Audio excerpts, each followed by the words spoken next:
আসসালামু আলাইকুম। আবার কিছু রেডিও নিয়ে হাজির হয়ে গেলাম আপনাদের সামনে। এটা মেয়ার রেডিও। এটা আপনার ছোট পেন্সিল ব্যাটারিতে চলে। একটা পেন্সিল ব্যাটারি 3.7, 1 ঘন্টা চার্জ দিলে 3-4 দিন চলে। এটা বড় 2 ব্যাটারির, এটাও বড় 2 ব্যাটারি, উপরেরটাও বড় 2 ব্যাটারির। এটা একটা 3.7 ব্যাটারি। এটা ডিজিটাল, একটু দেখতে মনে হয় ডিজিটালি মোটামুটি। যার যেটা লাগে রেডিও আমার এখানে প্রচুর কালেকশন আছে।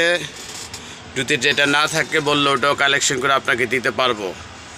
এটা সোলার রেডিও, এটা সোলার, এটা KTF গরিব। এটা খুবই ভালো কোয়ালিটি একটা রেডিও। আর রমজান মাস উপলক্ষে মার্কেটে যে যা বলে তার থেকে 100 টাকা আমাকে কম দিয়ে নিয়ে যাবেন। আর আমি নিজেই সার্ভিস দিয়ে আসি, আপনার হোম ডেলিভারি দেই। অনেকে আমার দেখে অবাক হয়ে যায় যে ভাই নিজে আসছেন। ইনশাল্লাহ চাই ভালো জিনিসটা হাতে পৌঁছে দিতে। ঢাকার ভিতরে, ঢাকার বাইরে দিতে চাই। আপনার এই সকালবেলা গাজীপুর ডেলিভারি দিয়ে আসছি। সাভার EPZ গিয়েছিলাম, ওইখানেও 2টা রেডিও ডেলিভারি দিয়ে আসছি। দেখেন রেডিও যার যেটা লাগে।